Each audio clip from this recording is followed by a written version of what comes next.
a question, and this is like a very important nuance. Yeah. There was some form of Palestinian identity, of a common, right, between the clans and tribes prior Yes. to the movement, the Zionist movement, and the establishment of Israel. That's true. Do you want to talk about it a bit? Like, So it was, we had, Palestine was composed of many tribes living in different areas and cultivating the land and working, working and living. It's a livelihood. And I think also because a lot of our economic activity had relations to the land itself and what it produced. It even made our connection stronger because we were farmers. A lot of them were farmers. A lot of them were taking part in harvest. Harvest is a big part of our heritage, our cultural heritage. We have dukkahs, we have dances that talk about harvest of the land. So the felahim, right? Yes, yeah, exactly. Well, why we didn't have an aspiration for a state per se, we wanted to continue to prosper in that land. And it might have ended up in a national aspiration outside of it being a reaction to the presence of another one, right? But we were never given the chance to do that. Yeah, go ahead. Yeah, I want to build on that because it's a claim often made by Israelis. They say Palestinians never had an aspiration for a state, that only came in order to fight Zionists.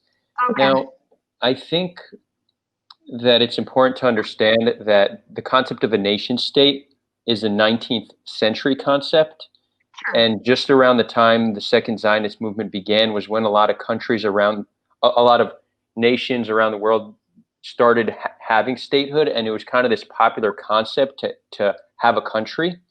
So as the Ottoman Empire was collapsing, the local... I think he froze.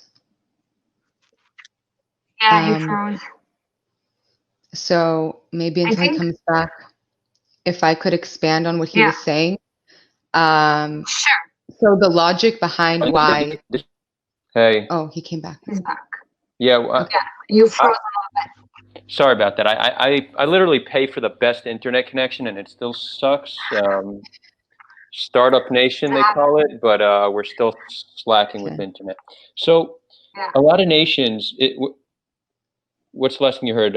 Nations, Ottoman Empire started collapsing, and many groups of people, clans in the Middle East, saw this as an opportunity to finally have a country of their own. And Palestinians went through a similar process. It's not that Palestinian nationalism only came as a result of Zionism. It began prior to Zionism under the Ottomans.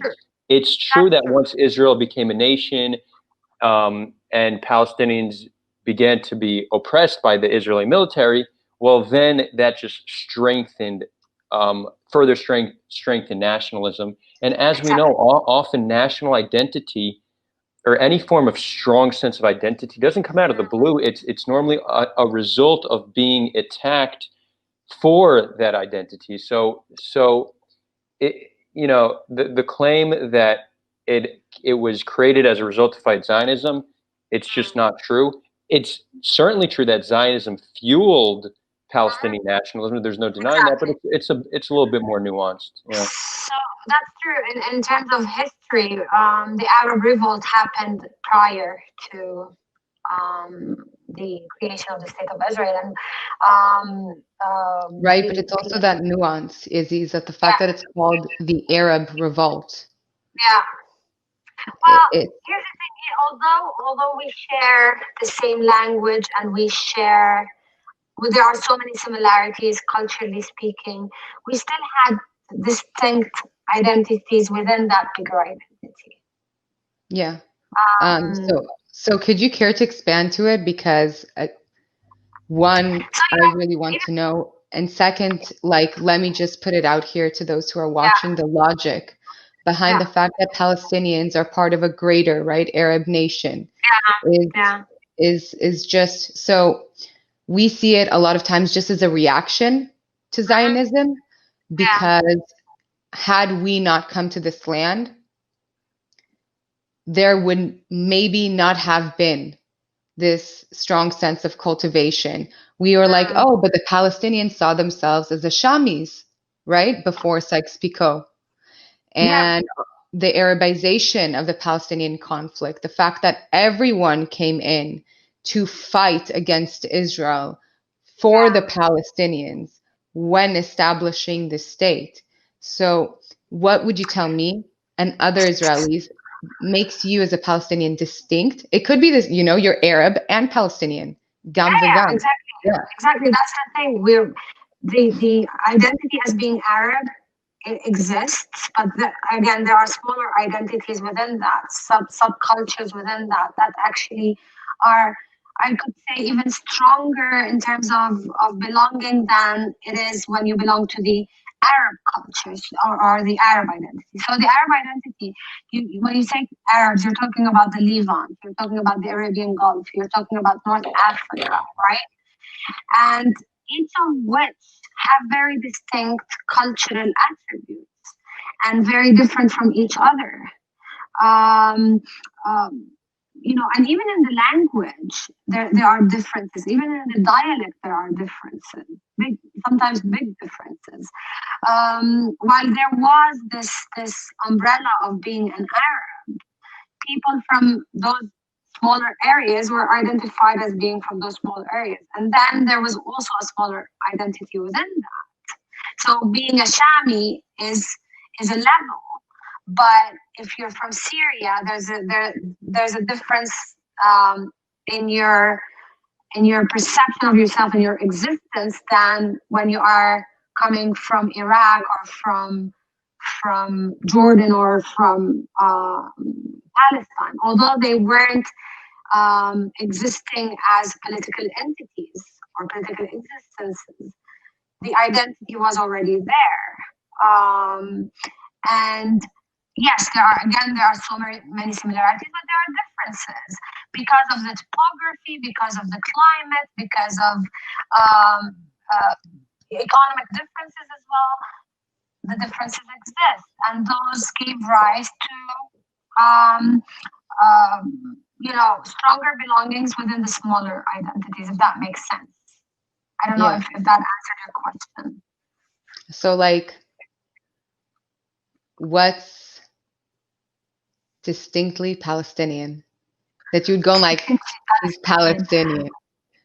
God, there's, you know, the land itself is, so in comparison to Jordan, let's say, because I live in Jordan, Jordan is more Bedouin centered, whereas in Palestine, even before the existence or the creation of the state of Israel, you had cities and you had urban centers. That was distinct to being a Palestinian. Also, in terms of the land itself, the Palestinian land is actually more fertile than the Jordanian land, and that gave rise to differences in economic activity. So in Palestine, you'll find a lot of farming going around, whereas in Jordan, you probably find it in the north, but the rest of the country, it's more about cattle raising and herding and things like this. And like that economic activity gives rise to also differences in culture, again, because of herding. Then there were the Bedouins. The Bedouins are more centered around value systems that are different than Falahis, that are different than people coming from the city. So yeah, there's a distinction. I think when we have tribes in Palestine, it's not the same as they are in Jordan because of the differences in the topography of the land and the productivity of the land. Palestine was more urbanized than Jordan, right? and so you would find more traders. I mean, when you talk about Jordan, you talk about like it's Jordan in the Ottoman Empire. It's a very Jordan of the okay. Yeah. During the Ottoman rule, Jordan wasn't as urbanized as Palestine was.